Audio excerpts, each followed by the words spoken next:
January 1945. Victory is just months away, but between the Red Army and Berlin lie 500 kilometers of enemy territory and 7 fortified lines.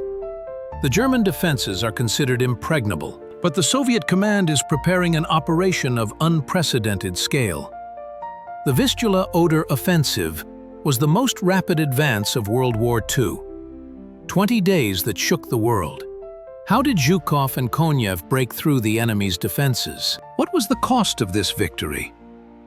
And why did the German front collapse in a matter of days? Now you will learn the truth about the greatest operation of the war. The Vistula-Oder operation opened the way to Berlin and brought victory closer. But how many more feats and tragedies remained behind the scenes? Subscribe to our channel to learn the truth about the war, without embellishment or falsification. And now for a question for discussion. Could the Red Army have taken Berlin in February 1945?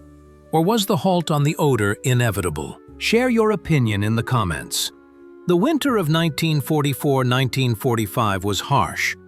Frosts gripped Europe, but there was no respite on the fronts of World War II. By the beginning of January 1945, the strategic situation had changed dramatically in favor of the anti-Hitler coalition.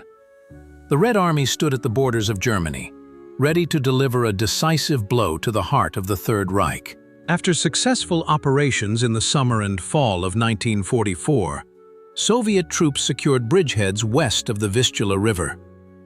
These bridgeheads, won with the blood of thousands of soldiers, became a springboard for a grand offensive. The German command understood their importance perfectly well and created a powerful echeloned defense consisting of 7 fortified lines with a total depth of up to 500 kilometers. Army Group A, commanded by Colonel General Joseph Harp, occupied positions from Warsaw to the foothills of the Carpathians.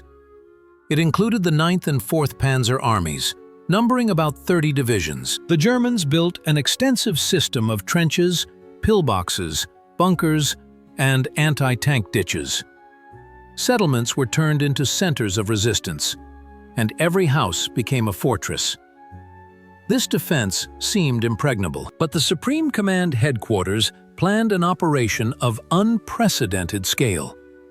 The plan was to launch a simultaneous powerful strike on 2 fronts. The first Belarusian and the first Ukrainian. The goal was ambitious: to defeat Army Group A, liberate Poland, and reach the Oder, the last major water barrier before Berlin. From the Vistula to the Oder, there were more than 500 kilometers of enemy territory. The balance of power was in favor of the Red Army. The Soviet command concentrated more than 2,200,000 soldiers and officers, about 33,500 guns and mortars, more than 7,000 tanks and self-propelled artillery units, and about 5,000 aircraft on the main strike direction. The world had never seen such a concentration of force before. The operation was prepared in the strictest secrecy. Troops were moved only at night, and strict camouflage was observed. German intelligence was disoriented. The enemy expected the main attack to be launched in completely different areas of the front. Until the very last moment, Hitler's command believed that the Soviet troops would only launch a diversionary attack near Warsaw. The operation was scheduled to begin on January 20th. But fate decided otherwise. On January 6, 1945, British Prime Minister Winston Churchill appealed to Joseph Stalin for help. The German offensive in the Ardennes had put the Anglo-American troops in a difficult position. The Allies asked for the Soviet offensive on the Eastern Front to be accelerated. Stalin decided to start the operation ahead of schedule on January 12. This reduced the preparation time, but provided critical assistance to the Allies and took the enemy by surprise. The German command was forced to halt its offensive in the west and urgently transfer reserves to the east. The strategic initiative finally passed to the anti-Hitler coalition. The Vistula-Oder operation was to be more than just an offensive. It was a breakthrough into a new dimension of military art: speed, maneuverability, inter-service cooperation, and the depth of the operation. All of this was to be tested in the harsh conditions of the winter campaign. Ahead lay 23 days that would turn the tide of the war and open the road to Berlin. But for now, on the cold January nights, millions of soldiers were preparing for battle on the snow-covered staging areas west of the Vistula. Not knowing what lay ahead, and whether their operation would go down in history as the greatest triumph of Soviet military art. Two names are inextricably linked with the Vistula-Oder offensive: Soviet Marshals Georgy Zhukov and Ivan Konev.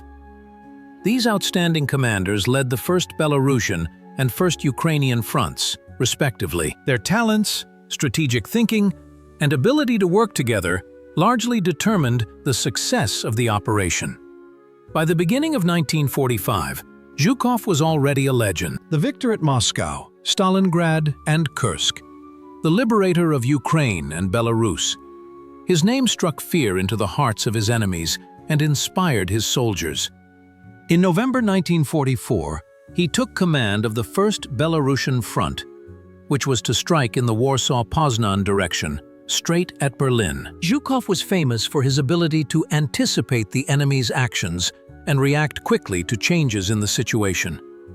He demanded that commanders manage the battle from the front lines, not from rear dugouts. Only direct observation of the battlefield allowed him to influence the course of events in a timely manner. The Marshal personally developed plans for artillery preparation, anticipating 3 options for enemy action. It was this flexibility in planning that would be one of the keys to success. Konev was a commander of a different temperament, but no less talented. His troops became famous for their brilliant operations in Ukraine, where he perfected the art of deep tank breakthroughs and encirclements. Under his command, the tank armies of Rybalko and Lelyushenko became a powerful instrument of operational maneuver. The 1st Ukrainian front was to advance south, liberating industrial Silesia and reaching the Oder in the direction of Dresden. The interaction of the two fronts was planned masterfully. Zhukov and Konev agreed to coordinate their actions so that the strikes would be delivered almost simultaneously, preventing the enemy from maneuvering its reserves. The demarcation line between the fronts ran through Łódź, but the commanders were in constant contact, adjusting their actions depending on the situation. The breakthrough tactic was based on the concept of deep operations, developed by the Soviet military school back in the 1930s. Its essence was to simultaneously defeat the entire depth of the enemy's defenses, rather than sequentially breaking through line after line. To this end, powerful strike groups were created. Rifle units to break through the tactical defense zone, followed by the introduction of tank armies to develop the success into operational depth. Zhukov concentrated a huge strike force on the Magnujev and Puławy bridgeheads on the 1st Belarusian front. The density of artillery reached 270 guns per kilometer of the front, an unprecedented concentration of firepower. After the breakthrough, it was planned to introduce 2 tank armies: the 2nd Guards Army of General Bogdanov and the 1st Guards Army of General Katukow. Konev, on the 1st Ukrainian front, struck from the Sandomierz bridgehead. Here, too, a powerful strike force with a high density of artillery was created. General Rybalko's 3rd Guards Tank Army and General Lelyushenko's 4th Tank Army were in reserve. These units were to rapidly develop their success, not allowing the enemy to consolidate their positions at intermediate lines. Particular attention was paid to operational camouflage. German intelligence had to be misled about the direction and timing of the main strike. Demonstrative measures were carried out in secondary areas. Disinformation was spread, and the strictest secrecy was observed. And it worked. The German command did not believe until the last moment that the main strike would be delivered near Warsaw. Both marshals understood that the success of the operation depended not only on the strength of the first strike, but also on the pace of the offensive. It was necessary to not give the enemy time to recover, to constantly press them, to bypass pockets of resistance, and to advance rapidly. The tank armies had to break away from the infantry by 50 to 100 kilometers, capturing key points and disrupting the enemy's rear. This required exceptional courage, precise coordination, and confidence in their own strength. The plan was ready. 2 marshals, 2 fronts, 1 goal. There were only a few days left before the start of the operation, which was to be the culmination of the winter campaign of 1945. The question was, would the plan work in practice? Would the troops be able to sustain such a pace of advance? Would the Red Army be able to cover 500 kilometers in 20 days? The bridgeheads on the western bank of the Vistula had been captured by Soviet troops in the summer and autumn of 1944, at the cost of heavy fighting. The Magnushev, Puławy, and Sandomierz bridgeheads. These names have gone down in military history as the starting points of the greatest offensive. Huge numbers of troops and equipment had to be concentrated in relatively small areas held by Soviet troops on the enemy's shore. Preparations for the operation began in December 1944. Night after night, troops, artillery, tanks, ammunition, and fuel were ferried to the bridgeheads. Each crossing was carefully camouflaged. During the day, any movement that could attract the attention of enemy aircraft or observers was prohibited. Everything was done in the dark, under cover of night. The engineering troops did a tremendous job. Pontoon bridges, capable of supporting the weight of heavy tanks and artillery, were built across the Vistula. Reserve crossings were created in case the main ones were destroyed. Access roads, warehouses, and medical aid stations were built. Shelters for troops and camouflaged firing positions for artillery were set up on the staging areas. Camouflage was elevated to an art form. Tanks and guns were hidden in forests, covered with camouflage nets and branches. Movement was restricted to established routes. It was forbidden to light fires that could reveal the location of troops. Radio communications were conducted with the strictest discipline. German aircraft carried out reconnaissance flights, but did not discover the true scale of the concentration of Soviet troops. At the same time, work was carried out to misinform the enemy. Troop concentrations were simulated on secondary sections of the front. False rumors were spread through intelligence channels. Radio interference and false radio communications were created. German intelligence received contradictory information and could not determine where the main strike would actually be delivered. Artillery preparation was planned with particular care. Zhukov personally developed 3 options for fire damage, taking into account the possible actions of the enemy. If the Germans withdrew their troops to the rear of their defenses, the fire would be transferred to the distant lines. If they remained on the front line, a crushing blow would be dealt to the first line of trenches. If they withdrew partially, a combined option would be used. Such flexibility allowed the artillery to be used effectively, regardless of the enemy's tactics. More than 17,000 guns and mortars were concentrated on the First Belarusian front. On the First Ukrainian front, there were over 13,000. The total density of artillery in the breakthrough areas exceeded 200 guns per kilometer of the front. Such a concentration of firepower was unprecedented in the history of warfare. Artillerymen prepared huge stocks of shells.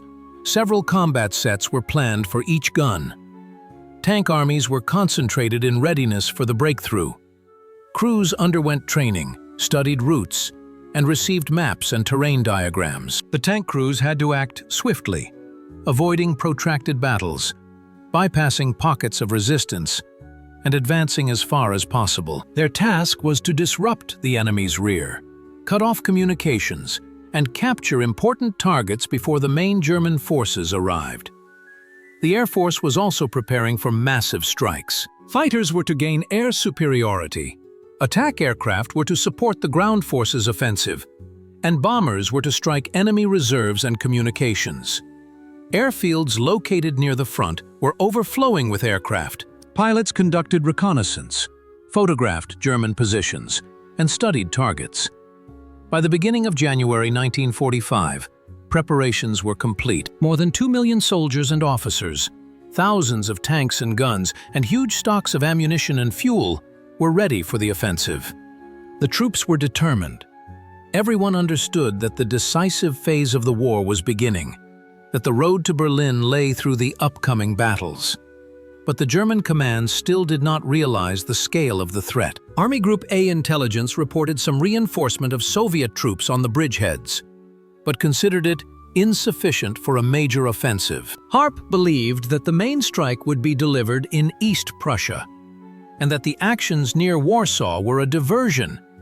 This fatal mistake would prove disastrous for Germany. There were only a few days left. At night, muffled commands rang out on the bridgeheads. Tank tracks creaked as they moved into their starting positions, and gunbolts clanked. Soldiers wrote letters home, checked their weapons, and shared the latest rumors. Everyone knew that something they would remember for the rest of their lives was about to begin.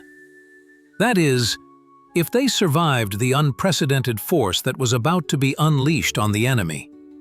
January 12, 1945. Dawn had not yet broken when a barrage of fire unlike anything seen in the history of warfare thundered across the frozen Polish fields. At 5 o'clock in the morning, thousands of Soviet guns opened fire on enemy positions. The earth shook from the roar of explosions. The sky lit up with flashes of gunfire and explosions. The Vistula-Oder offensive had begun. Konev's 1st Ukrainian Front was the first to go on the offensive. The artillery preparation lasted more than 2 hours. 13,000 guns and mortars rained hundreds of thousands of shells and mines on German positions. Observation posts, command posts, communication nodes, firing points, and trenches were methodically destroyed. The German defenses were systematically demolished. The Air Force delivered massive strikes. Wave after wave of attack aircraft bombarded enemy strongholds with rockets and bombs. Bombers bombed road junctions, bridges and railway stations deep within the defenses. Fighters patrolled the skies, preventing German aircraft from reaching the battlefield. Hundreds of aircraft buzzed in the air. Soviet aviation dominated completely. At 7:25 a.m., the infantry went on the attack. Rifle divisions advanced under the cover of artillery fire. The Germans put up resistance, but their defenses were overwhelmed by fire. Many strongpoints were destroyed, communications were disrupted, and command was lost. Soviet troops broke through the first line of trenches, captured the heights, and destroyed the remaining firing points. By noon, the first line of German defenses had been broken. Konev's troops advanced to a depth of 14 kilometers. On the 30th, the next day, January 14, Zhukov's 1st Belarusian Front went on the offensive. The artillery preparation here was even more powerful. More than 17,000 guns rained down on the positions of the 9th German Army. Zhukov employed a special tactic of reconnaissance by fire. On the eve of the 13th of January, reinforced battalions attacked German positions, exposing their fire system. The Germans took this for the beginning of an offensive and opened fire with all their guns, revealing their batteries. Soviet artillery recorded the coordinates and methodically destroyed these targets in the first minutes of artillery preparation the next day. Reconnaissance by battle revealed another trick of the enemy. The German command, expecting powerful artillery preparation, withdrew part of its troops from the front lines to the rear. But Zhukov had anticipated this option. Part of the artillery immediately began shelling the deeper lines where the German reserves were hiding. The enemy was under fire regardless of where they were located. On January 14th, at 8:50 a.m., the infantry of the 1st Belarusian Front went on the attack. At the front were assault groups of sappers clearing passages through minefields. Behind them were rifle units with flamethrowers and explosives for storming pillboxes. Artillery support was so powerful that the vast majority of German firing points were destroyed before the infantry approached. By the end of the day, Zhukov's troops had broken through the first line of defense on the Magnozhev bridgehead, advancing to a depth of 10 kilometers. On the Puławy bridgehead, the breakthrough reached 15 kilometers. The German defense was falling apart at the seams. General Smilo von Lewitz's 9th Army suffered enormous losses. Communication between divisions was disrupted, and reserves were unable to reach the breakthrough points in time. On January 15, The offensive developed with increasing force. Soviet troops overcame the second line of defense, surrounded and destroyed enemy strongholds. The pace of the offensive increased. The German command tried to organize counterattacks, but they were crushed by the power of the Soviet strikes. Germany's strategic reserves were far behind and could not quickly reach the threatened areas. On January 16, the moment came to bring in the tank armies.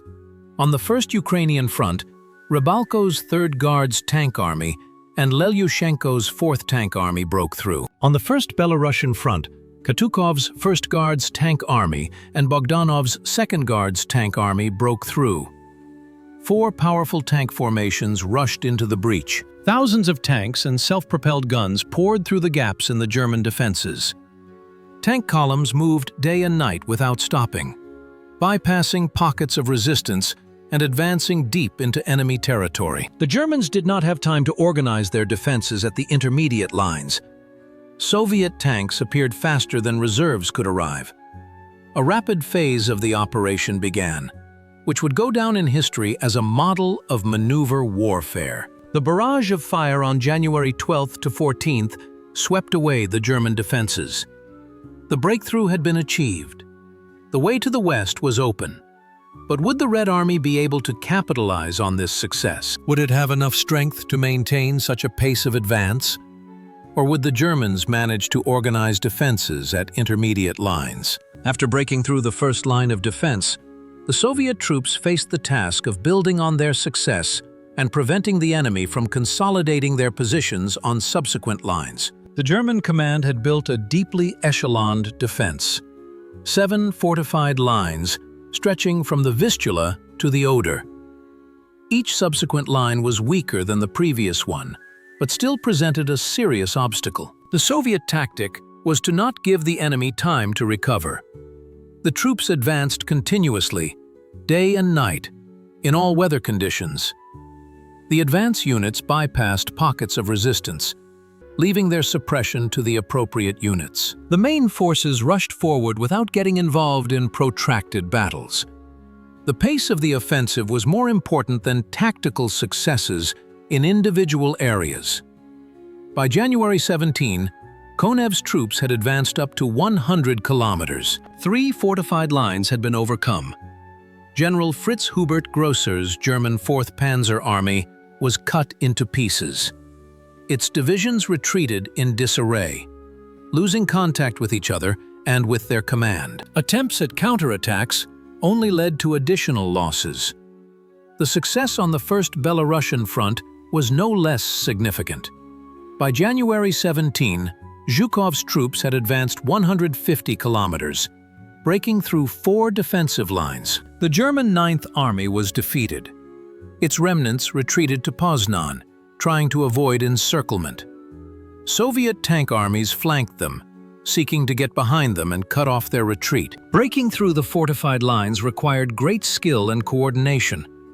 The Germans had prepared their positions in advance. Trenches, pillboxes, minefields, and anti-tank ditches. Settlements were turned into strongholds, where every house was adapted for defense.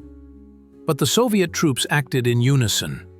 The advance units in tanks and self-propelled guns with machine gunners rapidly advanced to the next line. They captured bridges, road junctions, and important heights. They were followed by the main forces, tank brigades supported by artillery and aviation. Stormtroopers continuously patrolled the battlefield, attacking any gathering of the enemy. Engineering troops cleared passages through minefields, built bridges across rivers and canals, and repaired roads. The work of the sappers was deadly dangerous. The Germans mined everything in sight. Mines were placed on roads, bridges, in houses, and even on corpses. But the engineering units worked selflessly, ensuring the advance of the troops. Tank armies played a special role. They operated at a distance of 50 to 100 kilometers from the main forces, capturing important objects and disrupting the enemy's rear.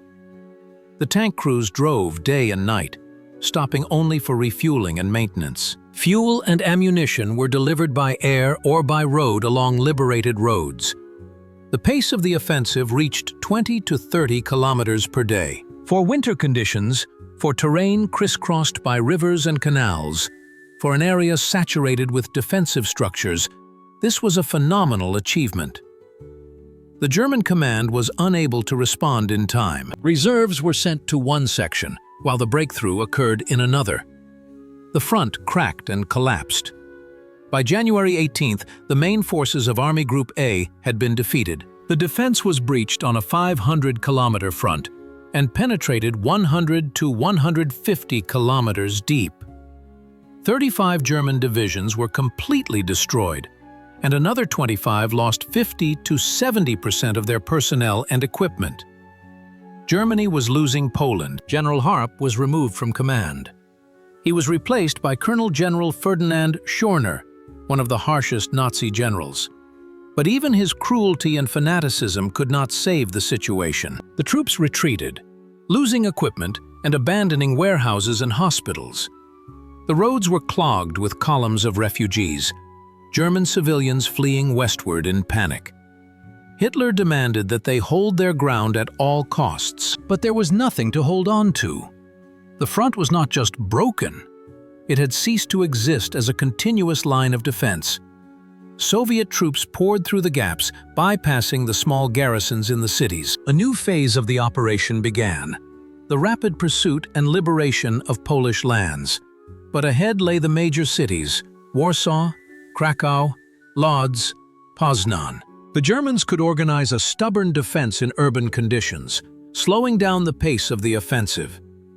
Would these cities be destroyed in the fighting, or would Soviet troops manage to liberate them quickly and with minimal losses? And most importantly, would the Red Army be able to maintain this pace further, on the way to the Oder?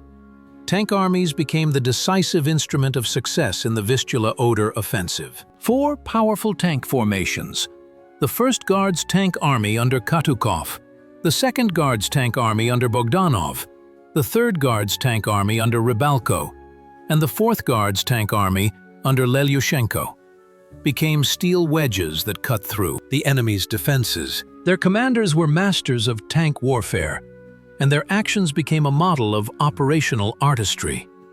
By 1945, Mikhail Yefimovich Katukow was already a legend of the tank forces. His 1st Guards Tank Army became famous at Kursk, in the battles for Ukraine, and in operations in Poland. Katukow was known for his caution and prudence. He protected his tankers, did not throw them into frontal attacks, and preferred maneuvering to brute force. But when necessary, his troops struck quickly and mercilessly. Semyon Bogdanov commanded the 2nd Guards Tank Army.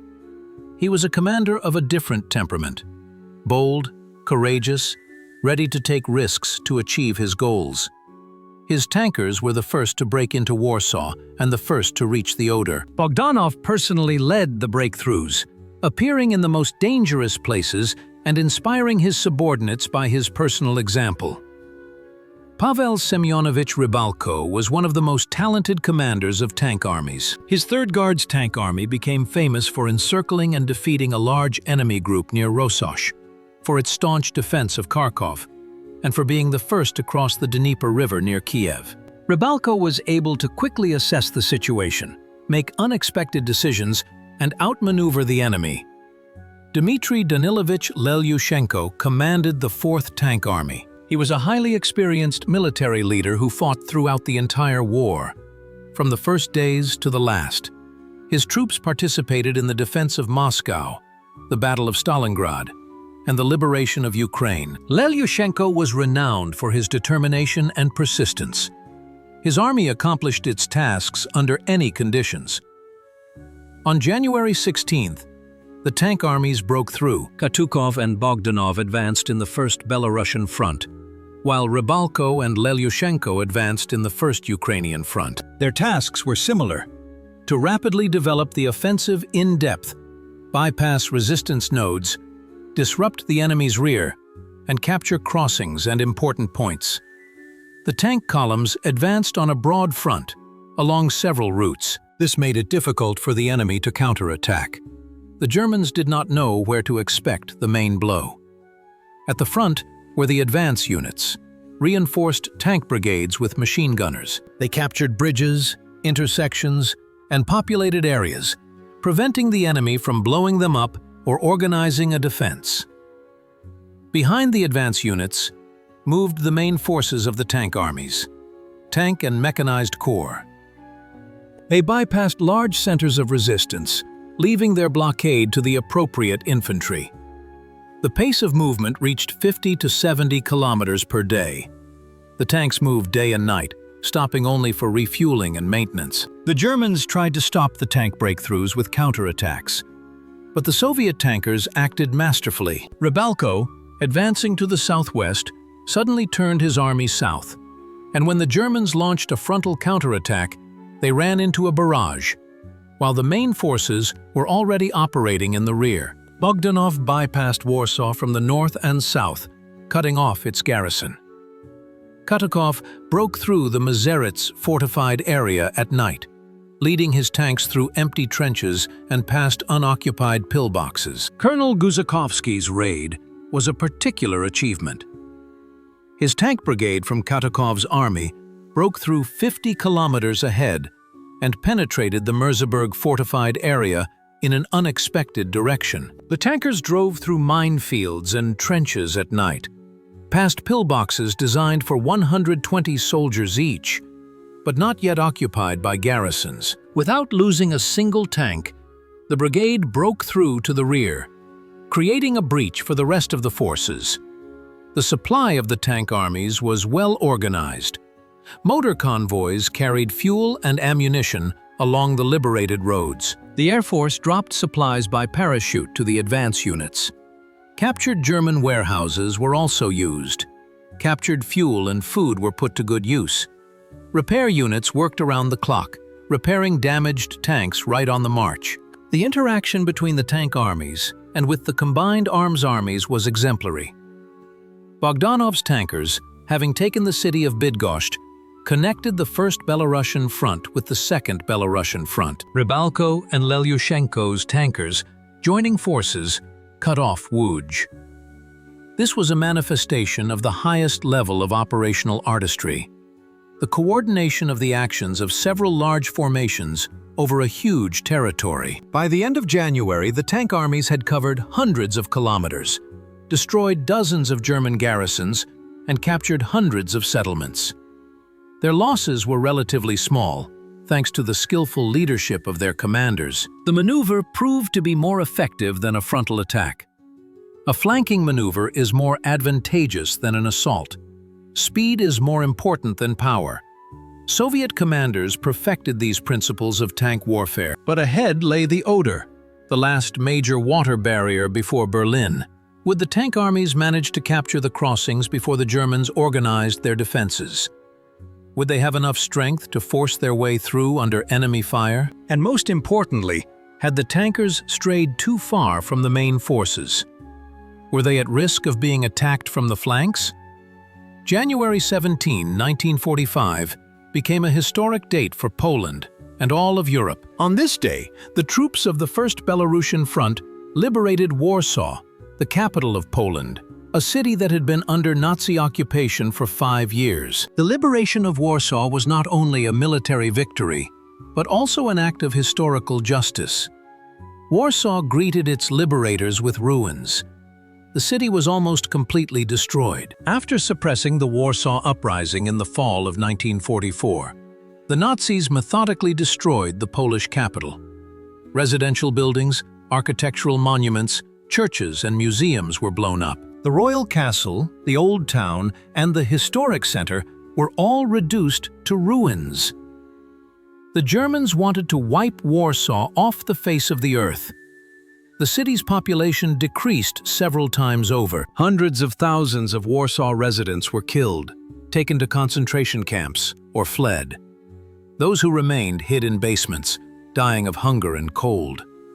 The winter of 1944-1945 was harsh. The destroyed houses had no heating, food, or medical care. Warsaw turned into a ghost town. The German garrison in Warsaw numbered about 50,000 soldiers. The Wehrmacht command considered the Polish capital an important defensive hub and planned to hold it for as long as possible. But the rapid Soviet advance thwarted these plans. Bogdanov's tank army surrounded the city from the north and south, cutting off the retreat routes. The Germans were faced with a choice: die surrounded or retreat. On January 16, the German command decided to evacuate. The garrison began to hastily leave the city, blowing up the remaining buildings, bridges, and communications behind them. But the Soviet troops advanced so quickly that the Germans did not have time to complete the destruction. Many objects were captured before they could be destroyed. On January 17, units of Lieutenant General Perhorovich's 47th Army and General Poplavsky's 1st Army of the Polish Army entered Warsaw. Together with Soviet soldiers, Polish soldiers liberated the city. It was symbolic. Poland was returning its capital. The liberators saw a terrible picture. 90% of the buildings in the city center were destroyed. The streets were littered with debris. Corpses lay on the sidewalks. The few surviving residents crawled out of the basements, exhausted, sick, but happy. Warsaw was free. The first actions of the Soviet command were aimed at helping the population. Field kitchens were set up, and bread from army supplies was distributed. Medics provided assistance to the wounded and sick. Sappers cleared the streets of mines and unexploded shells. Water and electricity were restored. The Provisional Government of Poland arrived in liberated Warsaw. The revival of Polish statehood had begun. The Soviet Union recognized this government and provided it with comprehensive support. Warsaw was to become the capital of an independent Poland once again. The liberation of Warsaw was of enormous political significance. It was a symbol of the collapse of Hitler's occupation of Poland and the beginning of the country's revival. For Soviet and Polish soldiers, it was a moment of great moral significance. They had fulfilled their sacred duty as liberators. Hundreds of soldiers and officers were awarded orders and medals for the liberation of Warsaw. Many units were given the honorary title Warsaw. Later, the For the Liberation of Warsaw Medal was established, which was awarded to participants in the storming of the Polish capital. But the liberation of Warsaw was only one episode in a grand operation. While some units were liberating the Polish capital, others were rapidly advancing further west. Krakow, Lodz, Poznan. The largest Polish cities were waiting to be liberated. Tank armies were rushing towards the Oder. The pace of the operation did not slow down. Warsaw was liberated, but the war continued. Ahead lay hundreds of kilometers of enemy territory, dozens of fortified cities, and the last line of defense before Berlin, the Oder. The main question was whether the Red Army would be able to maintain this incredible pace of advance until the very end of the operation. The defeat of Army Group A was one of the most crushing defeats of the Wehrmacht during the entire war. By the end of January 1945, this once powerful group had practically ceased to exist as a combat-ready unit. 35 divisions were completely destroyed, and another 25 lost between 50% and 70% of their personnel and equipment. The German losses were catastrophic. The enemy lost about 479,000 soldiers and officers killed. 147,400 men were taken prisoner.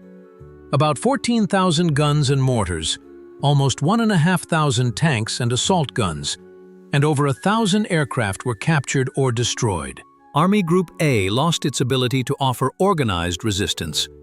The German High Command tried to remedy the situation. Reserves were hastily transferred from other sections of the front, including the Western Front, where fighting with Anglo-American troops was underway. 29 divisions and 4 brigades were withdrawn from other directions and sent to meet the Soviet offensive.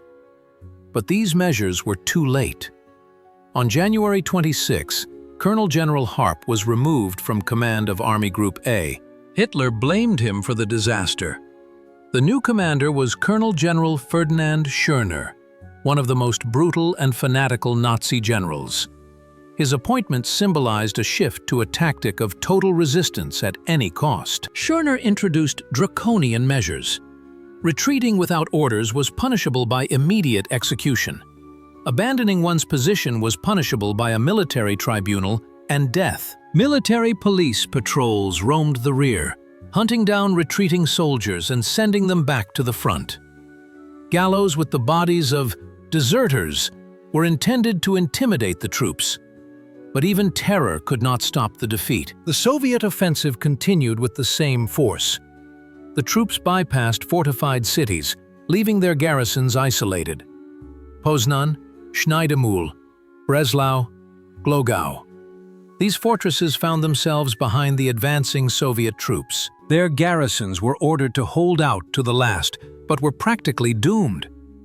The German defense at the intermediate lines was organized hastily. Reserve and training units, Volkssturm units, a people's militia made up of old men and teenagers, scattered groups of retreating troops. All were thrown into battle. But it was not possible to create an organized front. Soviet troops broke through these improvised lines. Soviet losses were also significant, but incomparable to those of the Germans. During the entire operation, 43,251 Soviet soldiers and officers were killed, and 149,874 were wounded. Total losses amounted to 193,125 people. 1,267 tanks and self-propelled guns, 374 artillery pieces and mortars, and 343 combat aircraft were lost. These figures testified to the ferocity of the fighting. The Germans resisted desperately.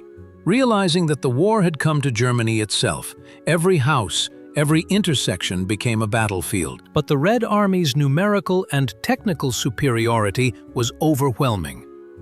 By the end of January, Zhukov and Konev's troops had reached the Oder River on a front more than 300 kilometers long.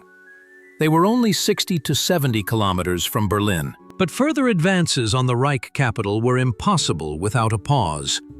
The troops were stretched thin, the rear was lagging behind, and reserves and supplies had to be brought up. Hitler demanded an immediate counterattack and the repulsion of Soviet troops back across the Vistula. But the Wehrmacht did not have the strength for such an operation. Reserves were depleted, and industry was operating intermittently due to Allied bombing. The last combat-ready units were locked in cauldrons and encirclements. The German command attempted to organize a defense on the Oder. Reserves were hastily brought in, fortifications were built, and bridges were mined. The Oder was to be the last line of defense before Berlin. But there was no time left to create a solid defense. Soviet troops captured several bridgeheads on the western bank of the river. The defeat of Army Group A had far-reaching consequences. Germany lost its strategic reserves on the Eastern Front. The road to Berlin was open. The Allies in the West got a respite. The Germans stopped their counteroffensive in the Ardennes and transferred troops to the east. The end of the war was fast approaching. But how long would the war last? Would the Wehrmacht be able to organize the defense of Berlin?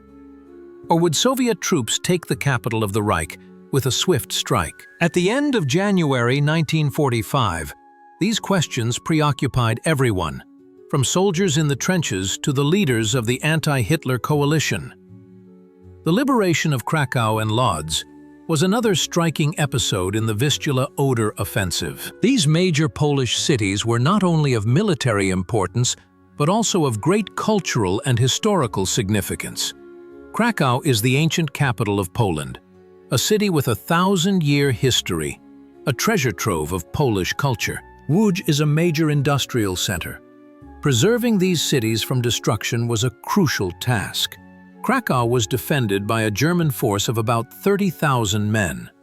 The city was turned into a fortified area with a developed defense system. The German command planned to hold Krakow as an important center of resistance on the southern flank.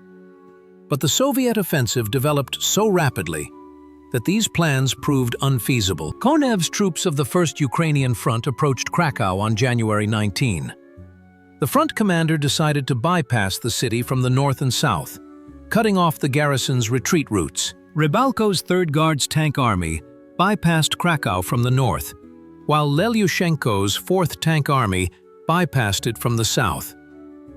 The pincers closed in west of the city. The German garrison was threatened with encirclement. The command ordered them to leave Krakow and break through to the west. On January 19th, the Germans began their evacuation. They did not have time to organize the systematic destruction of the city. The Soviet troops were advancing too quickly. Most of the historic buildings, monuments, and museums were preserved. On January 19th, Krakow was liberated.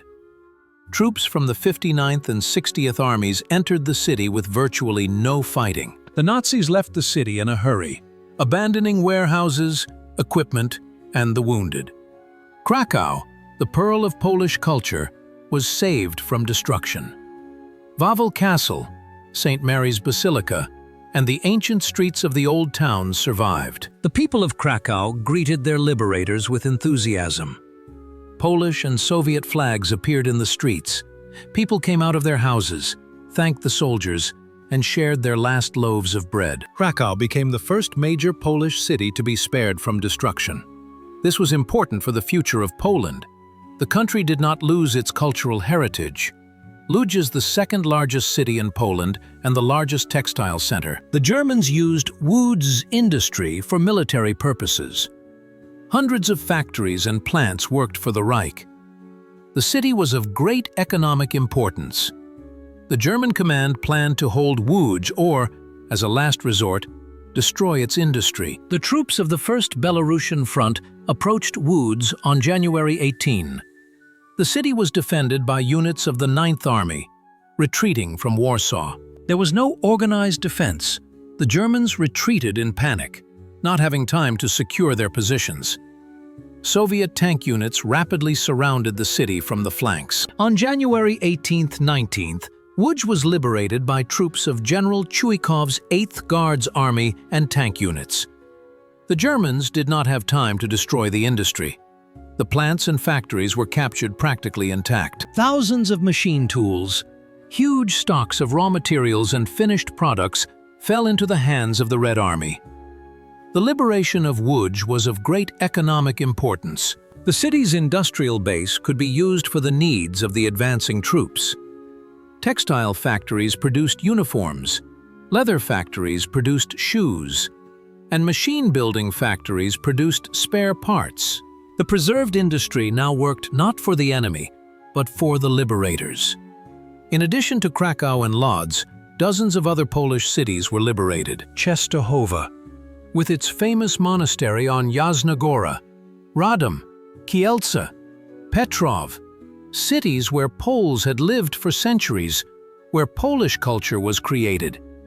Each liberation was a celebration for the population and an important stage in the operation. The Soviet command sought to preserve the cities from destruction. Orders were given to bypass large population centers and not to engage in protracted street fighting.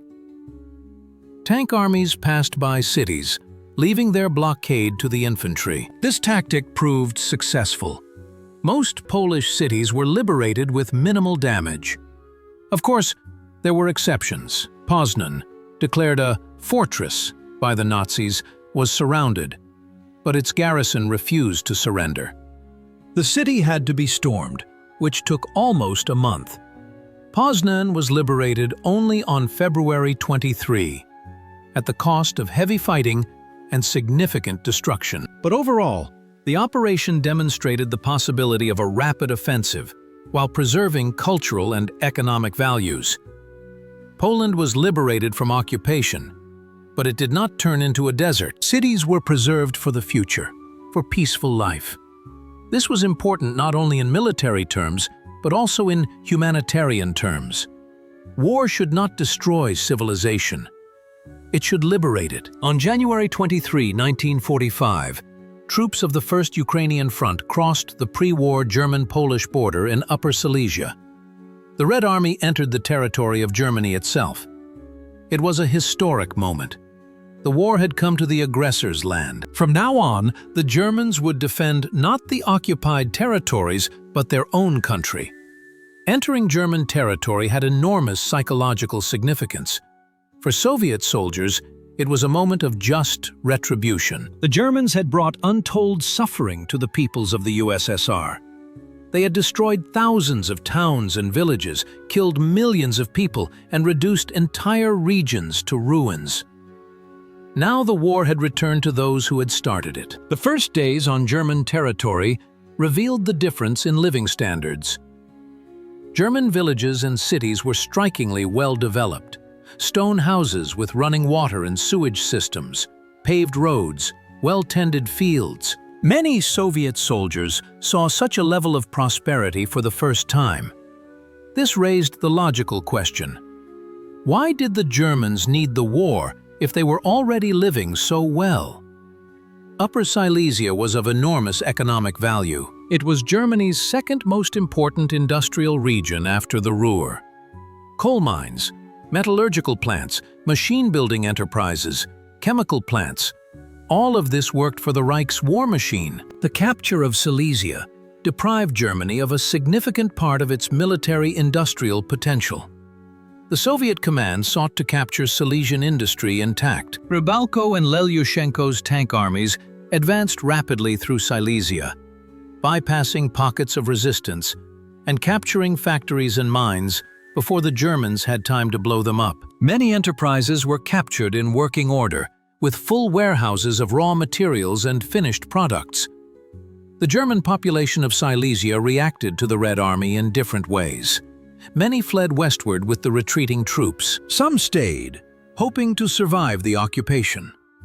Nazi propaganda had intimidated the Germans with stories of Bolshevik atrocities, and many believed these horror stories. But the reality turned out to be different.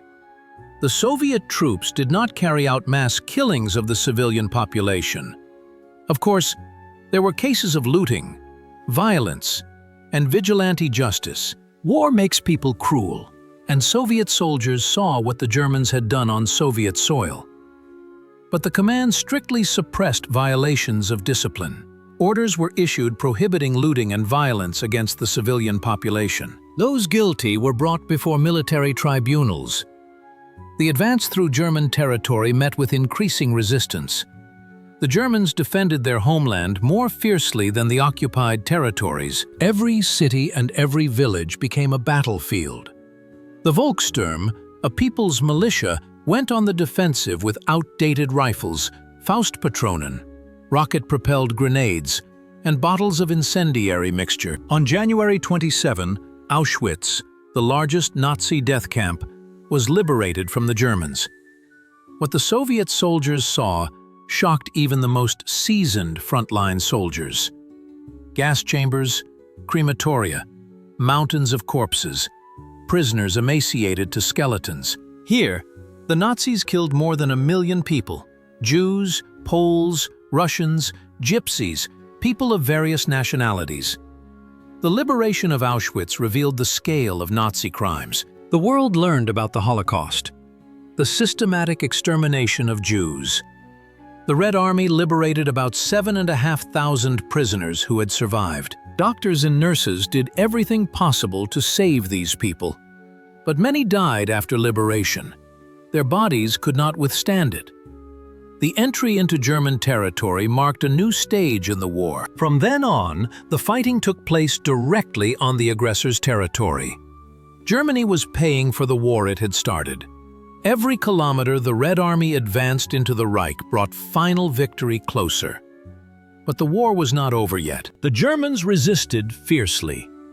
Hitler demanded that they hold out at all costs, promising a miracle weapon that would change the course of the war. Goebbels' propaganda pumped the population full of hatred for the Bolsheviks. Fanatics from the SS and Hitler Youth were ready to fight to the last bullet. Ahead lay hundreds of kilometers of German territory, dozens of fortified cities, and most importantly, Berlin, the capital of the Reich, which Hitler promised to defend to the last German. The Oder was the last major natural barrier before the capital. Would the Soviet troops manage to cross the river on the fly and take Berlin with a swift strike? Or would they have to prepare for a long and bloody assault operation? The pace of the Red Army's advance in the Vistula-Oder offensive was phenomenal. On average, the troops advanced 25 to 30 kilometers per day. On some days, tank armies covered 50 to 70 kilometers. For winter conditions, for terrain with many rivers and canals, for an area saturated with fortifications, these were unprecedented figures.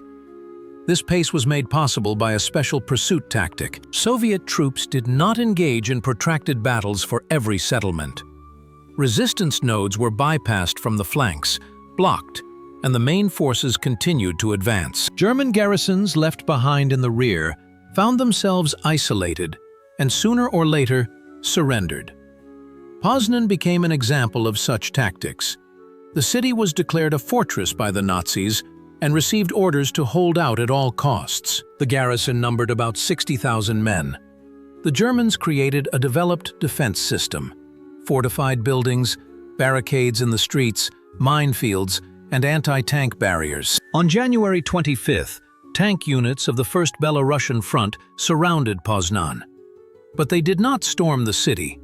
An infantry corps was left to blockade it, while the main forces continued their advance towards the Oder. Poznan found itself deep behind Soviet lines, cut off from supplies and reinforcements. Its garrison was doomed. The assault on Poznan began only in early February by the forces of General Chuikov's 8th Guards Army. Fighting in the city lasted almost a month, until February 23. The Germans defended themselves fanatically, turning every house into a fortress. Soviet troops had to take the city block by block, house by house. Only on February 23rd did the remnants of the garrison surrender. Other fortresses, Schneidemühl, Breslau, and Glogau, were surrounded in a similar manner. Their garrisons received orders from Hitler to hold out to the last, but these orders made little sense. The surrounded fortresses could not influence the course of the operation. They only tied up part of the Soviet troops needed for their blockade. Maneuvering was a key principle of Soviet tactics. Instead of frontal attacks, they flanked their enemies. Instead of storming fortifications, they blocked them. Instead of fighting for every line, they broke through deep into the defenses. These principles, developed back in the 1930s by the Soviet military school, were now being applied in practice with brilliant results. Coordination between the different branches of the armed forces was exemplary. The infantry broke through the tactical defense zone. Tank armies developed their success into operational depth. Artillery provided fire support. Aviation dominated the air, covering ground forces and bombing enemy communications. Engineer troops secured crossings and cleared roads. The rear services worked under enormous pressure. Supplying troops so far from their bases required precise organization. Motor convoys carried fuel, ammunition, and food along liberated roads. The Air Force dropped supplies to the front lines. Captured warehouses and local resources were also used. Railway troops repaired the destroyed lines. During their retreat, the Germans blew up bridges, destroyed tracks, and demolished stations. But Soviet railway workers worked around the clock to restore communications. Just a few days after the liberation of the territory, trains carrying supplies for the front were already running on the railways. Medical services were also under enormous strain. There were many wounded, and they had to be quickly evacuated from the battlefield, given first aid, and taken to hospitals. Field hospitals followed the advancing troops. Nurses and doctors worked without sleep or rest, saving the lives of soldiers. By the end of January, the pace of the offensive had slowed somewhat. The troops were stretched thin. The rear fell behind. Units suffered losses and needed reinforcements. The Germans, retreating to the Oder, began to organize their defense on this line. An operational pause was needed to regroup and prepare for the next stage, the crossing of the Oder and the advance on Berlin. But the results already achieved were tremendous. In 20 days, Soviet troops had advanced about 500 kilometers, liberated most of Poland, reached the heart of Germany, and defeated the largest enemy group. The Vistula-Oder offensive went down in history as a model of rapid advance, masterful maneuvering, and coordination of large military units. But how long could the Red Army hold the captured lines? Would it have enough strength for the final push on Berlin? By the end of January 1945, the troops of the 1st Belarusian and 1st Ukrainian fronts had reached the Oder, the last major water barrier on the way to Berlin. The river stretched from north to south, covering the approaches to the German capital. The Oder was a powerful natural defensive line. The river was 100 to 150 meters wide, with a fast current and steep banks in many places. The German command understood the importance of the Oder perfectly well. If Soviet troops forced the river and captured bridgeheads on the west bank, the way to Berlin would be open. Therefore, defenses were hastily set up on the Oder. Reserves were brought in, fortifications were built, and bridges were mined. The West Bank was turned into a continuous line of defense. But the Soviet offensive developed so rapidly that the Germans did not have time to establish a solid defense. The advanced units of the tank armies reached the Oder before the Western Bank was occupied by troops.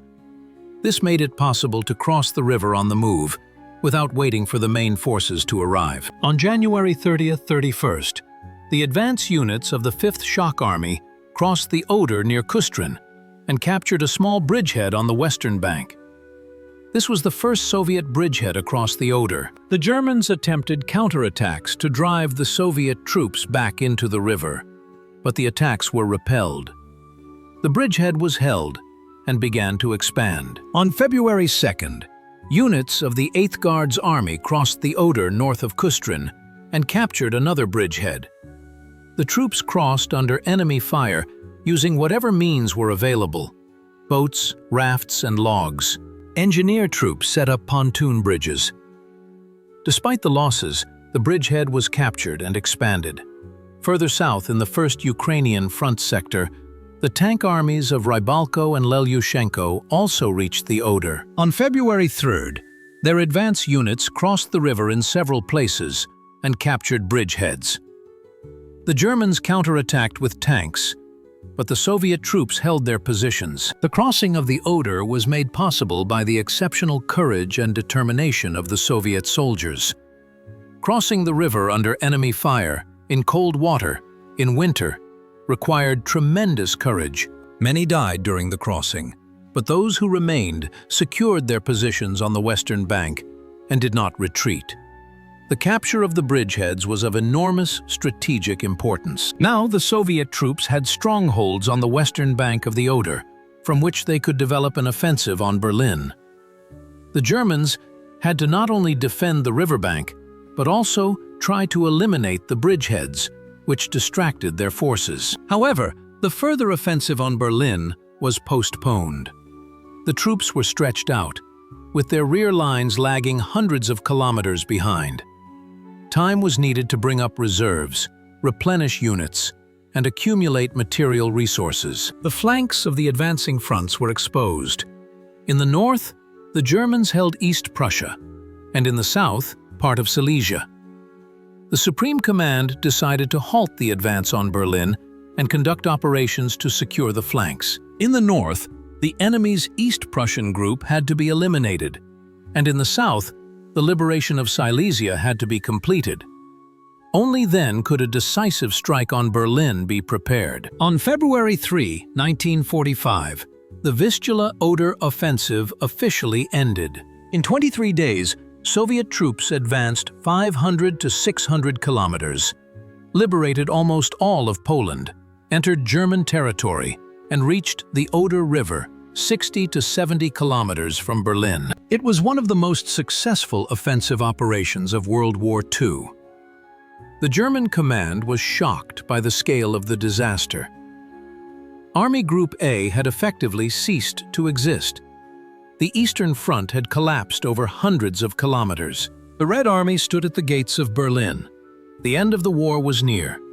But how long would the war last? Would Germany be able to organize the defense of Berlin? Would the Red Army have enough strength to storm the German capital? These questions were on everyone's mind in early February 1945. The answer would come in 2.5 months, when the red banner of victory would fly over the Reichstag. The capture of bridgeheads on the western bank of the Oder River was the final chord of the Vistula-Oder offensive. These bridgeheads, Kustrin, Steinau, and several smaller ones, would become springboards for the final blow against Berlin 2 months later. But in February 1945, the main task was to hold and expand these strongholds on enemy territory. The Kustrin bridgehead was located 50 kilometers east of Berlin. It was the closest Soviet fortification to the German capital. The German command understood the danger perfectly well and threw considerable forces at the bridgehead. Fierce fighting took place here throughout February. The Germans attacked the bridgehead with tanks, artillery, and aircraft. Counterattacks followed one after another. Soviet troops repelled the attacks, suffering losses but not retreating a single step. Every meter of land on the western bank of the Oder was soaked with blood. But the bridgehead was held and gradually expanded. Engineering troops reinforced the bridgeheads. Trenches, dugouts, and command posts were built. Artillery was installed, and ammunition was brought in. Pontoon bridges were laid across the Oder, across which reinforcements and equipment were transported. The bridgeheads were transformed into powerful fortified areas. The distance from the Oder to Berlin was only 60 to 70 kilometers. By military standards, this is not very far, a few days of offensive. But these kilometers proved difficult to overcome. The Germans created their last line of defense for the capital here. The Oder-Neisse defensive system included 3 strips up to 40 kilometers deep. Hitler demanded that they hold out at all costs. Berlin had to be defended. He personally directed the defense from his bunker, gave orders, transferred troops, and demanded a counteroffensive. But there was no longer any possibility of this. Germany had exhausted its reserves. 15-year-old boys and 50-year-old men were being drafted into the army. The Soviet command used the pause in the offensive to prepare for a decisive strike. Reserves were brought up, ammunition was stockpiled, and equipment was repaired. Troops were trained to storm the fortified city. They studied the experience of street fighting and practiced tactical maneuvers. Intelligence was actively at work. Aircraft photographed German positions. Scouts penetrated enemy rear areas, captured tongues, enemy soldiers, and obtained documents. Agents gathered information about troop locations, fortifications, and command plans. All this information was used in planning the Berlin operation. February and March 1945 were spent fighting on other fronts. In the north, the East Prussian operation was underway, which ended with the elimination of a large German group. In the south, Soviet troops liberated the rest of Silesia, Slovakia, and Hungary. The Red Army was preparing for its final strikes. By mid-April, preparations were complete. A formidable force was concentrated for the Berlin operation. 2.5 million soldiers, more than 6,000 tanks, over 40,000 guns, and nearly 8,000 aircraft. Such a concentration of force was unprecedented in the history of warfare. On April 16, the Berlin operation began. The troops of Zhukov and Konev, as well as Rokossovsky's Second Belarusian Front, went on the offensive. The final battle of the Great Patriotic War began. The fighting was fierce. The Germans fought with the desperation of the doomed. On May 2, 1945, Berlin surrendered. The red banner of victory was raised above the Reichstag. On May 8th, Germany signed the Act of Unconditional Surrender. The war in Europe was over. Victory had been achieved. The Vistula-Oder offensive was a crucial step on the road to victory. It opened the way to Berlin, crushed the last major forces of the Wehrmacht, and brought Soviet troops into operational space. Without the success of this operation, the war could have dragged on for months. The bridgeheads on the Oder, captured in late January and early February, became the starting positions for the final push. The Kustrin bridgehead, drenched in the blood of thousands of soldiers, withstood all enemy attacks and made it possible to strike at the very heart of the Reich. History decreed that it was from here that the road to the Reichstag began. The results of the Vistula-Oder offensive are impressive in their scale. In 23 days, From January 12 to February 3, 1945, Soviet troops advanced a depth of 400 to 600 kilometers. The width of the offensive front increased from 500 to almost 1,000 kilometers. Virtually all of Poland was liberated, and a significant part of German territory was captured. The enemy's defeat was crushing. 35 German divisions were completely destroyed. Another 25 lost between 50 and 70% of their personnel and equipment. The Germans lost about 479,000 soldiers and officers killed. 147,400 people were taken prisoner. These were enormous, irreplaceable losses. The trophies of the Soviet troops were impressive. About 14,000 guns and mortars, almost 1,500 tanks and assault guns, and over 1,000 aircraft were captured. Huge warehouses of ammunition, fuel, food, and uniforms fell into the hands of the Red Army. Practically the entire industry of Silesia was captured. Soviet losses amounted to 193,125 men, of whom 43,251 were killed. A total of 1,267 tanks and self-propelled guns, 374 artillery pieces and mortars, and 343 combat aircraft were lost. This was a heavy price to pay, but the ratio of losses was clearly in favor of the Red Army. The strategic importance of the operation cannot be overestimated. Germany lost its largest group on the Eastern Front. The road to Berlin was open. The Red Army gained operational space, enabling it to deliver a decisive blow to the capital of the Reich. For the allies of the anti-Hitler coalition, the Vistula-Oder operation was a salvation. The German offensive in the Ardennes was stopped, and troops were transferred to the east. The Anglo-American forces gained a respite and the opportunity to continue their offensive in Germany. The coordination of the Allies' actions worked. Strikes from the west and east squeezed Germany into a vice. The liberation of Poland was of enormous political significance. The Polish people gained independence after 5 years of brutal occupation. The provisional government of Poland began to restore statehood. Warsaw, although destroyed, once again became the capital. The country's revival began. The capture of the Silesian industrial region deprived Germany of its most important economic base. Coal, steel, weapons, all of this was no longer available to the Wehrmacht. The German military industry was dealt a fatal blow. It was becoming increasingly difficult to continue the war. The moral impact of the operation on the enemy was devastating. German soldiers and officers saw that the Red Army was invincible.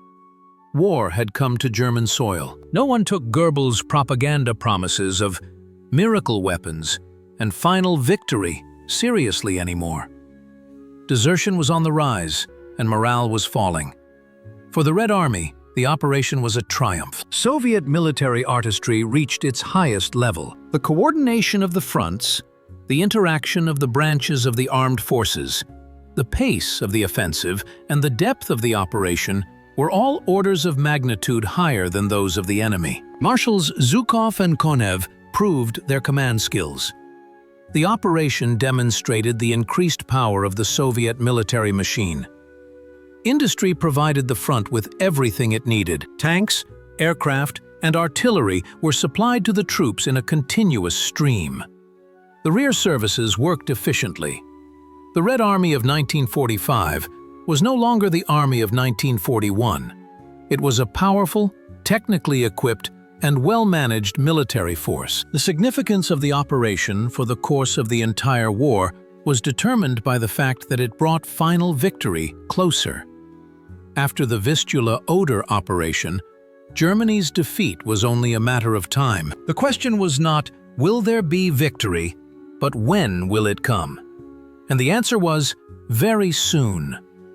The Allies in the anti-Hitler coalition highly praised the Soviet offensive. In a message to Stalin on January 27th, Churchill wrote, "I congratulate you wholeheartedly on your magnificent victories. We are particularly impressed by the breadth of the operations and the high degree of combat skill that was demonstrated in their execution." The Vistula-Oder offensive ended on February 3, 1945, but its consequences continued to be felt until the very end of the war. The bridgeheads on the Oder became a springboard for the Berlin offensive. The defeated Army Group A was unable to recover. Germany lost its last reserves. There were 3 months left until the end of the war. Ahead lay the East Prussian offensive, the battles for Budapest, the Vienna offensive, and finally the storming of Berlin. But it was the Vistula-Oder offensive that paved the way for these victories.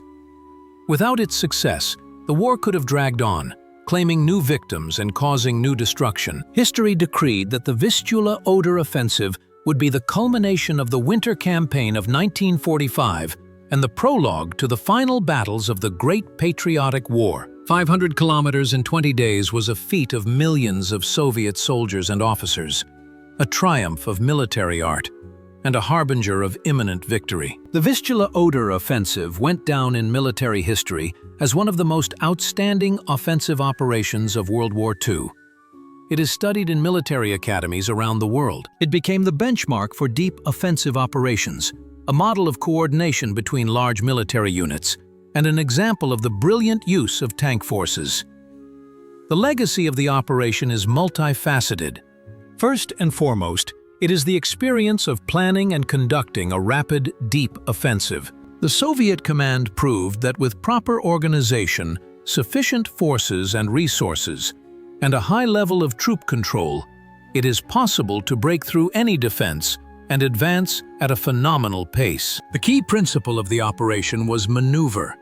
Not a frontal assault, but a flanking maneuver.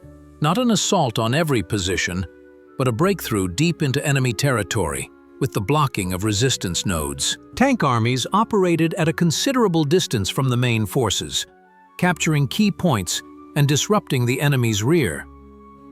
This principle became the basis of Soviet operational doctrine. The coordination between Zhukov and Konev's fronts was exemplary.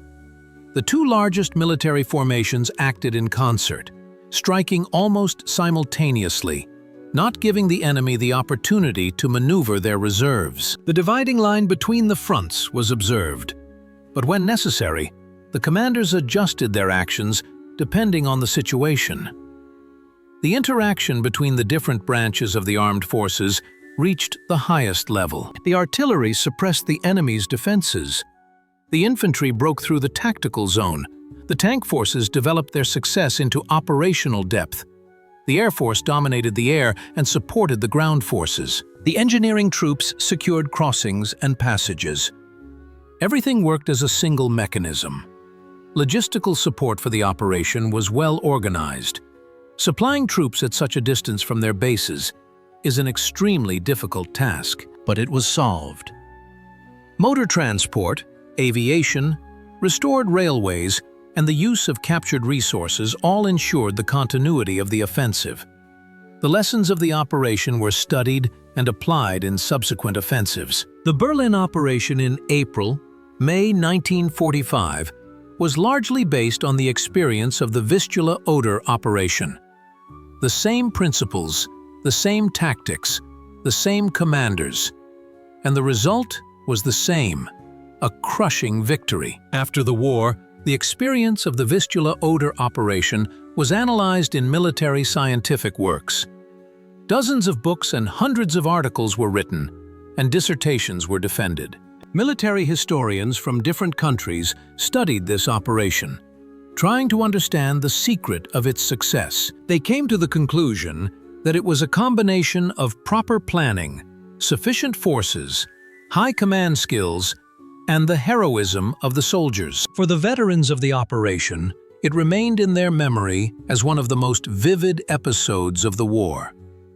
The rapid advance, the liberation of cities, the advance to the Oder, the proximity of victory. All this was remembered for a lifetime. Many participants in the operation were awarded orders and medals. Hundreds of units received honorary names of the liberated cities. The memory of the operation is immortalized in monuments. In Poland and Germany, there are obelisks and memorials in honor of the Soviet soldiers who liberated them. In Warsaw, Krakow, and other Polish cities, people remember who liberated them. Despite all the political vicissitudes of the post-war years, the memory of the feat remains. The Vistula-Oder offensive was not just a military campaign, it was a symbol of the power of the Red Army, a triumph of Soviet military art and a harbinger of victory. 500 kilometers in 20 days, figures that speak for themselves. It was not only a territorial breakthrough, but also a psychological one.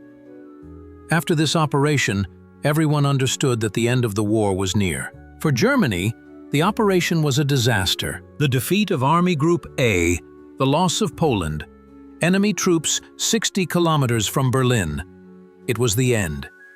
Further resistance was pointless, but the Nazi regime continued the war, condemning hundreds of thousands of people to death. For the peoples of Europe, the operation became a hope for imminent liberation.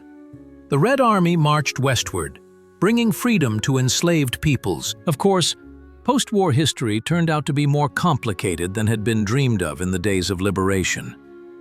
But in those days, in January and February 1945, people believed in a better future. The Vistula-Oder offensive ended on February 3, 1945. But its legacy lives on to this day. It is part of military history, part of the history of the Great Patriotic War, part of the memory of the generation of victors. By studying this operation, we understand the price of victory, the scale of the feat, and the greatness of those who accomplished it. Today, 80 years later, we remember those who marched 500 kilometers under enemy fire, who crossed rivers in icy water, who took cities and liberated prisoners from concentration camps. The memory of them is sacred. Their feat is eternal. The Vistula-Oder operation is a page of history written with the blood and courage of millions.